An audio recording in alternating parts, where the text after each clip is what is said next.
Айтылмаған әңгіме. Бөлме тыныштығын телефон шырылы бұзды. Үстел үстінде жатқан сән журналдардың біреуін парақтап, өрімдей арулардың мінсіз мүсіндеріне қона кеткен әсем киімдер мен олардың балғын жүздерінің сұлулығын әспеттеген әр суретке қызығып та, әрі көңіл түкпіріндегі әттеген-ай сияқты сезіммен алабұрта қарап отырған Алма еш ойланбастан қасында тұрған телефонның тұтқасын көтере салды. «Алмажан», деді телефон шалған адам. «Аман есенсің бе?» Алманың тұла бойы дір ете түсті. Бұл қоңыр үнді ешкімнің даусымен шатастырмас еді. «Ой Аллай, сен қайдан телефон шалып тұрсың?» «Мен осы қалада тұрамын ғой. Қызмет бабымен қоныс аударғанбыз. Өзің қайдасың?» «Мен балалармен Алматыға көшіп барғанмын. Мұнда бір жиынға келдім». «Білемін. Кеше кешкісін жаңалықтарды қосып қалсам, сенің бір тілшіге берген сұхбатыңды көрсетпесі бар ма? Тұрған жерімде сілейдім де қалдым». Ол өзінің сол күйін есіне түсіргендей күліп алды. Сосын даусы салмақтанып, сәл тұншыққан үнмен, «Сені де көретін күн бар екен ғой», деді. Алма үндемеді. Осы уақытқа дейін оны ойлаған кездерінде бір көрсем шіркін, бір кездесіп армансыз ақтарылсам деп қиялдайтын. Ара қатынастары кенет үзіліп, және олай болуына бір есептен өзі кінәлі екендігін білгендіктен, жүрегінде оған артар қылаудай кінәсі жоқты. Керісінше жылдар өткен сайын Жекенге деген сезімі ұлғая түскені өзіне аян. Жастық шаттың елесіне елітіп, тұла бойын жалын шарпып өткендей, бір ысып, бір суыған Алма телефон тұтқасын қыса ұстап, алып ұшқан жүрегінің дүрсілін баса алмай тұрғанда Жекен: «Кездесе қайтеді», деді. Алманың жүрегі одан әрмен тыпырлай жөнелді. Әрине қуанғаннан. Аузын ашса, лық-лық етіп тамағына тығылған сезім ағынына ие бола алмай қалатындай сезініп, ернін қымқыра тістеді. «Неге үндемейсің?» «Жүрексініп тұрғаным». Жекен күліп жіберді. Алма оның мұндайда басын сәл шалқайта, аққұба жүзі ду етіп қызарып, ынты-шынтысымен күлетін көз алдына елестетіп, жымиып қойды. Оның даусын естіген сәтте-ақ көз алдына сонау жиырманың о жақ бұжағындағы алаңсыз шақтары, армансыз сезім кешкен кездері елестеп, тұла бойы шымырлап тұрса да, кездесу туралы оқыс ұсынысына «я» деп айтуға әлдене жібермейтіндей. Соны сезген болуы керек. Жекен күлкісін тез ақтиып, бұл күтпеген сөзді айтты. «Менің қалай жүрексініп тұрғанымды білсең ғой». Бір қызығы, Алманың бір шешімге келуіне тап осы сөздер әсер етті. Телефон тұтқасын қыса ұстап тұрған саусақтары да Жекеннің әлгі сөздерінен кейін сәл босағандай болып, қолының дірілі басылды. Жаңа ғана атқақтап кеудесінен шығып кетердей болып тұрған жүрегінің соғуы да бірте-бірте саябырлай бастаған сияқты. Алма өзінің өмір бойы ішінде сақтап келе жатқан бір кездессем деген арманның орындалғалы тұрғанын ұқты. «О жасаған, ризамын саған», деді күбірлеп. «Не?» деді түсінбей қалған Жекен. «Жай, әншейін». «Менің ұсынысыма не дейсің? Кездесуге шақырсам келесің бе?» Жекеннің даусынан жоқ деп айтама деген қорқынышты анық сезді. Және бұл сезім өзіне шексіз қуанышқа бөледі. Телефонның тұтқасын ерінімен өбіп тұрып, қалай мақұл деген өзі де байқамай да қалды. Телефон тұтқасын әлдебір қасиетті заттай кеудесіне басып, маңдайына тигізіп, орнына сосын барып қойды. Енді байқады. Жайбарақат журнал қарап отырған орнынан тұрып кетіпті. Көзі қабырғадағы сағатқа түсті. Белгіленген түскі уақытқа 3 сағат қалыпты. Жүгіріп барып киім шкафын ашып, үлілі тұрған көйлектерін көзбен шолып біраз тұрды. Күнделікті қызметіне киетін қара түсті басым костюмдері оның алып ұшқан көңіл күйін лезде басты. Үйден шығарда қызы «Сәнді көйлегіңнің біреуін ал» дегенде, оны қайтем, артық жүк қылып деп алмап еді. Енді сонысына өкінді. Есіне қонақ үйдің төменгі қабатында түрлі шағын дүкендер бар екені түсті. Әмиянын ала сала солай қарай жүгірді. Көңілі қалаған көйлекті қымбаттығына қарамай сатып алып, бөлмесіне келгенде қалта телефоны безектеп жатыр екен. Асығып алмай кетіпті. Қоңырау үзіліп кетер деп асығып, түймешесін басып қалғанда сіңілісі Саяның даусын естіді. Тәте, амансыз ба? Телефонды неге алмайсыз? Бүгін жиналыстан бос күнім деп едіңіз ғой. Сыртқа шығып келіп едім, ұмытып кетіппін ботам. Өздерің амансыңдар ма? Балалар қалай? Жақсы тәте, бәріміз аманбыз. Тәте, мен сізге жақсы хабар айтайын дегем. Нотариус болу үшін сынақ тапсыруға құжаттар жинап, бірақ күйеу балаңыз жаратпаған соң тапсыруға бара алмайтын болдым деп едім ғой. Құдай аяған шығар, соған бір мүмкіндік болып тұр. Солай ма? Мынауың шынымен жақсы хабар болды ғой. Өткенде тағдырыңнан алып, қамыққан үніңді естігелі бері жаным байыз таппай жүредім. Келетін болдың ба сонымен? Жоқ, келе алмаймын, бірақ баяғы бір бөлмеде жататын курстасым Күләш сол министрлікте қызмет істейді екен. Бастапқы өтініштердің ішінен менің аты жөнімді көргенде қуанып кетіпті. Кеше телефон соққан, бүгін таңертең тағы сөйлестік. Жағдайды түсіндіріп, құжатты сол тапсыруға келісіпті. Мен тек сынақ тапсыруға баратын болдым. Қандай жақсы болған, айналайын. Күләш студент кезінде де елпілдеп, жұртқа көмектесіп жүретін еді. Бақытты болсын. Бірақ тәте, бүгін құжат қабылдайтын соңғы күн дейді. Мен жанталасып құжаттарымды самолетпен беріп жібердім. Астанаға түскі сағат 1 кезінде жетеді. Соны сіз күтіп алып, министрлікке апарып өткізіңізші тәте. Күләш, күтіп ала алмаймын. Осында жеткізсе ар жағын реттемін деп отыр. Алман не дерін білмеді. Жекен де мұны түстің тап сол мезгіліне шақырып еді. Сен қаланы біле қоймайтын шығарсың. Түскі бірде бәйтеректің түбінде кездесейік деп еді. Енді қайтпек. Қап, енді қайттым. Даусы оқыс шығып кетті. Бір ауыз сөздегі ақырған жан қиналысын мыңдаған шақырым жерде тұрған сіңілісі де байқады. Не дедіңіз тәте? Қиын шаруа айттым ба? Уақытыңыз жоқ па еді? Жаңа ғана өз жайын айтып, даңғырлап сөйлеп тұрған сіңілісінің дауыс ырғағы лезі де өзгеріп, әлденеден қысылып қымтырылғандай, жалтақтай тіл қатты. О, байғұс бала, Алманың жүрегі езіліп қоя берді. Сая оның жан дегенде жалғыз сіңілісі еді.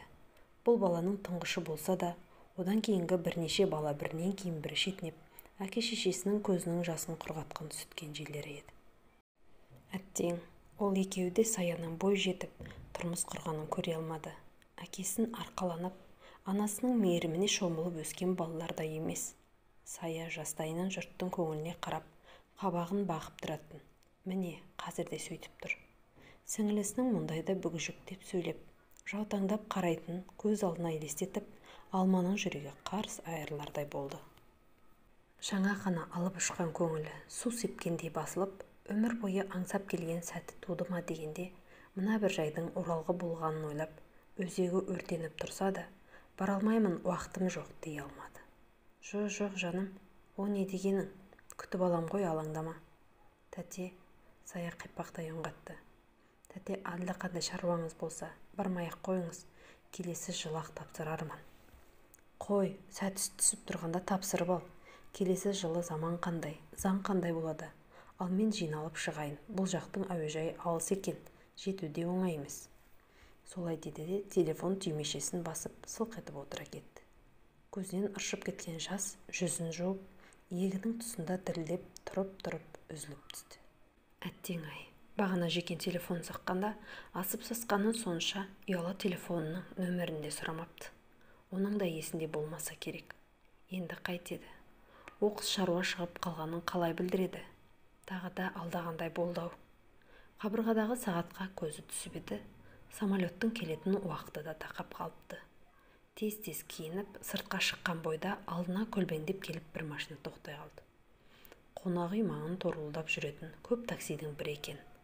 Алма такси жүргізушіге әуежайға баратынын айтып, бәйтерек арқылы жүріңізші деп өтінді. Бәйтеректің жанында жүрген бірен-саран адамды көзбен шолып, бәлкім ертерек келген шығар деген үмітпен Жекенді іздеп келеді. Көрмегеніне 20 жылдан астам уақыт өтсе де, оны жазбай танитын сияқты өзіне.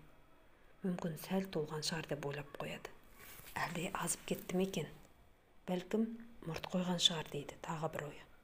Немесе шашы сиреуі мүмкін ғой. Әдетте бұйра шашты адамдардың шашы ерте түсіп қалады емес пе? Бірақ ол қалай өзгерсе де танитынына шүбәсі жоқ еді. Тек кездессе екен, ертерек келсе екен. Көзін талдыра қанша қарағанымен жекен көріне қоймады. Әуежайдан құжаттарды әкелген адамды қарсы алып, жолай баратын жеріне жеткізіп салды да, өзі министрлікке барып, құжаттарды күләштің қолына ұстатты. Соның бәрін әлдебір екпіннің ықпалына түскендей дедектеп жүріп, тындырды да, қонақ үйдің алдына келгенде ғана иығынан бір ауыр жүк түскендей, ух деп дем алды. Шаршап, өн бойы салдырап, дел-сал болып баспалдақпен әзер көтеріліп келе жатқанда, төменгі қабатта келген қонақтарды тіркеп отыратын қыз артынан қуып жетті. Тәте, бағана бір кісі келіп сізге мына хатты тастап кетті. Рахмет, айналайын. Қыз ұсынған қағазды қолы дірілдей алып, бүктеуін бірден жазуға батылы бармай, бөлмесіне келгенде ғана ашып қарады. Ұялы телефонның нөмірі екен. Басқа ештеңе жазылмапты. Алма сағатқа қарады. Жұмыс күні аяқталатын уақыт болып қалыпты.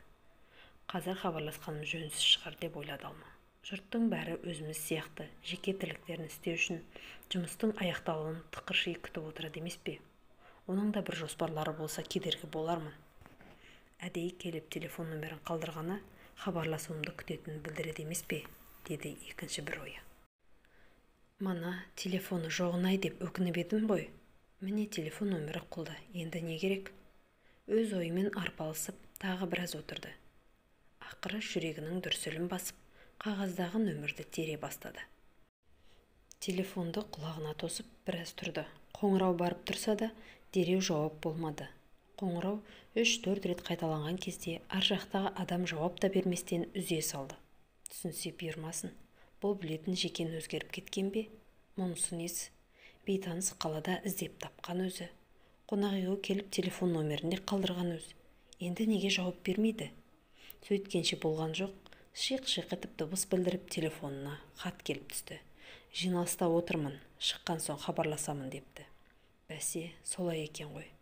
Опырмай, адамның басына неге әуелі жаман ой келеді осы? Оның өзгеруі мүмкін емес. Әсіресе бұған деген көңілі. Әйтпесе, іздеп табармай еді.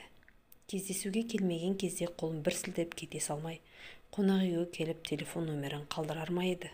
Алманың көңілі көтеріліп сала берді. Телефонға құлақ түре жүріп, бағанағы сатып алған көйлегін, әдемі туфлиін киді. Шашын сәндеп тарап, бетін опалады. Айнаның алдына барып көлбеңдеп біраз тұрды. Айнадағы талдырмаш денелі әдемі келіншектің келбетіне риза болғандай жымиып қойды. Сосын асықпай басып келіп, диванға жайғасты да, бағанағы журналдарды парақтай бастады. Бұл жолғысы әншейін парақтау еді. Жылтыр мұқабадағы әдемі қыздарға да, көз жауын алар әсем киімдерге де көзі түскенімен ештеңені көріп отырған жоқ. Бар ойы алдында жатқан телефонда. Ол таяу арада шырылдай қоймады. Жарты, 1 сағат отырды. Не қылған бітпейтін жиналыс екен деп ойлады дегбірсізденіп. Іштей, енді хабарласпайтын шығар деп ойласа да, телефонға телміріп біраз отырды. Сол қалпы көзі ілініп кеткен екен. Шыр-шыр еткен телефон үнінен шошып оянды. Көтеріп еді, Жекеннің солғындау үні естілді. Алмажан, оятып жібердім бе? Кешір. Оқасы жоқ. Объектімізде бір жазатайым оқиға болып, адам биіктен құлап, ауруханаға түсіп қалды. Жиналып, қан тапсыруға барғанбыз. Көп тапсырып қойдым ба білмедім. Сол жерде басым айналып, бір шама уақыт жатып қалыппын. Жолдастар үрейленіп, отбасыма хабар берген. Содан балалар үйге алып келді жаңа. Кешір. О не дегенің? Ештеңе етпейді. Қазір қалайсың? Шүкір. Сен мұнда қанша боласың? Бір жұмыстарым бар еді, соны тындырсам, ертең кетем. Ертең? Бірер күн кідіре алмайсың ба? 2 күннен кейін өзімізде жиын өтеді.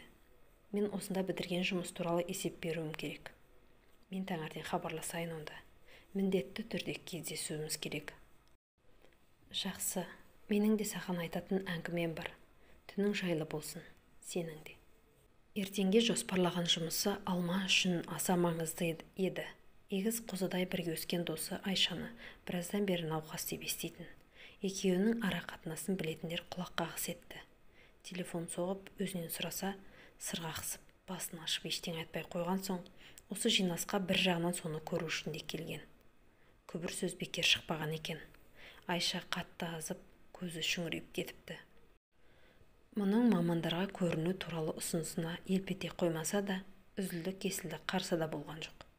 Алма адам өміріне қауіп төндіретін ауруларды емдеудің озық әдістерін ортаға салуға арналған ғылыми-практикалық конференцияға келгенді. Мұны жаратқанның қолдағаны демей не дерсің? Ел ішінде дауасыз дерт аталып жүрген Айшаның сырқатын зерттеп, бірталай адамды емдеп жазған ғалым дәрігермен танысудың сәті ойламаған жерден түсті.